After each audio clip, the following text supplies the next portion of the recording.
सूचना केवल हमारे विचार हैं, वित्तीय सलाह नहीं। निर्णय लेने से पहले खुद शोध करें।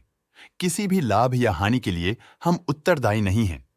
आज हम देख रहे हैं जीटीएल इंफ्रास्ट्रक्चर लिमिटेड के 2025-26 Q1 की standalone financial performance. Starting with the sales, पिछले क्वार्टर से सेल्स में -1% का डिक्रीज हुआ है, मगर कंपनी ने पिछले साल के मुकाबले 1% का सेल्स इंक्रीज रिपोर्ट किया। Expenses -12.5% quarter on quarter decrease हो गए हैं, जो साल भर के -1% के डिक्लाइन के साथ अलाइन करता है। एक्सपेंसेस में डिक्रीज अच्छा है, लेकिन सेल्स में डिक्रीज निराशा की बात है। ऑपरेटिंग प्रॉफिट, जो पिछले साल के कंपैरिजन में 7.5% अप हुआ है, quarter on quarter around 74.5% increase हुआ है। Operating profit margin (OPM) annual basis पे 1.5% से इंक्रीज हुआ है और पिछले क्वार्टर के कंपैरिजन में 10% से इंक्रीज हुआ है। एक्सेप्शनल आइटम्स को ऐड करके अदर इनकम पिछले क्वार्टर के कंपैरिजन में 46% बढ़ गई, बावजूद इसकी ईयरली ग्रोथ 3.5% हुई है। इंटरेस्ट एक्सपेंसेस पिछले क्वार्टर से 6.5% अप हुआ, लेकिन ईयर ओवर ईयर इंक्रीज 15% हुआ है।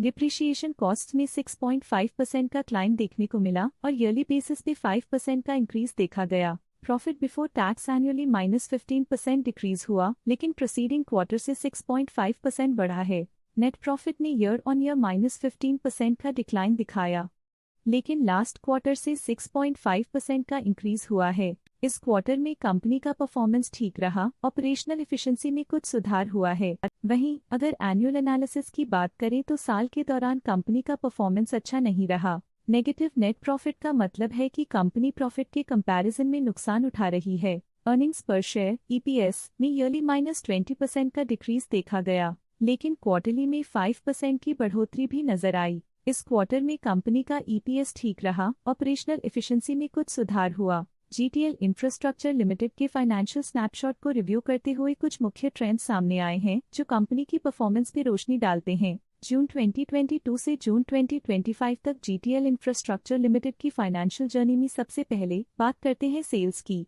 इस साल सेल्स में -0.5% की गिरावट आई है और पिछले 4 सालों में भी -8% की गिरावट देखी गई है, जो एक लंबे समय तक गिरावट को दर्शाता है। पिछले 3 सालों से सेल्स गिरती जा रही है, जो बड़े मार्केट चैलेंजेस को दर्शाता है जिन पर स्ट्रेटेजिक ध्यान देने की जरूरत है। अब बात करते हैं एक्सपेंसेस की। इस साल एक्सपेंसेस 69% बढ़े हैं और 4 सालों में 128% का इजाफा हुआ है। इस साल हालांकि एक्सपेंसेस सेल्स से थोड़ा ज्यादा बढ़े हैं, मगर ग्रोथ रेट्स का करीब होना स्टेडी ऑपरेशनल कॉस्ट को दर्शाता है। चैलेंजेस से गुजरते हुए ऑपरेटिंग प्रॉफिट ने इस साल -753% की डाउनटर्न देखी, जो एक ट्रेंड को कंटिन्यू करता है, पिछले 4 सालों में -423.5% की डिक्लाइन के साथ।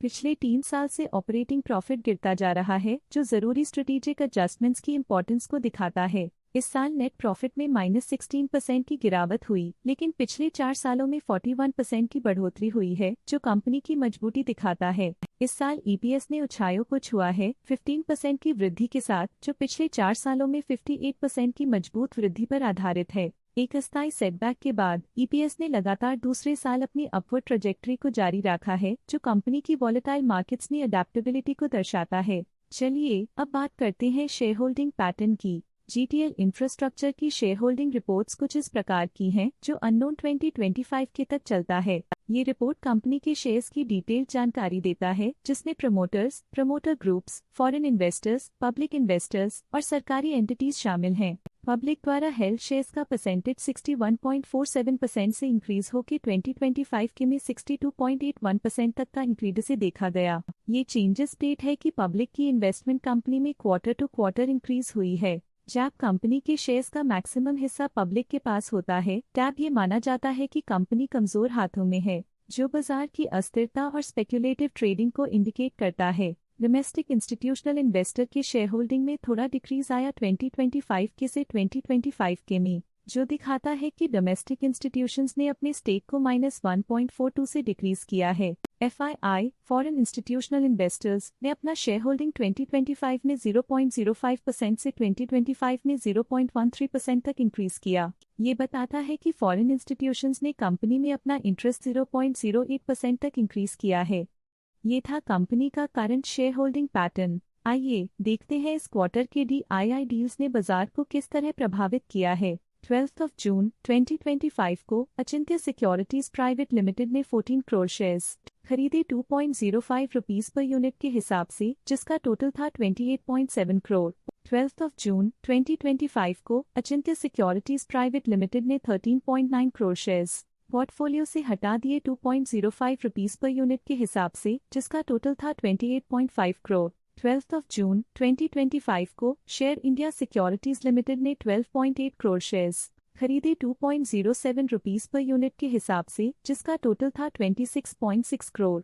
12th of June 2025 को शेयर इंडिया सिक्योरिटीज लिमिटेड ने 13.4 करोड़ शेयर्स बेचे 2.07 रुपीस पर यूनिट के हिसाब से, जिसका टोटल था 27.7 करोड़। 11th of June 2025 को शेयर इंडिया सिक्योरिटीज लिमिटेड ने 7.6 करोड़ शेयर्स इन्वेस्ट किया 1.69 रुपीस पर यूनिट के हिसाब से, जिसका टोटल था 12.8 करोड़। 11th of June 2025 को शेयर इंडिया सिक्योरिटीज लिमिटेड ने 7.3 करोड़ शेयर्स की बिक्री की 1.71 रुपीस पर यूनिट के हिसाब से, जिसका टोटल था 12.4 करोड़। इन सभी ट्रांजैक्शन से हमें समझ में आता है कि किस तरह के इन्वेस्टमेंट्स ने इस क्वार्टर में प्रभाव डाला है। आज के लिए फाइनेंशियल सेक्टर में इतना ही। देखने के लिए धन्यवाद। स्टॉक लेटेस्ट न्यूज अपडेट के लिए चैनल को सब्सक्राइब करें और वीडियो को लाइक एंड शेयर करें।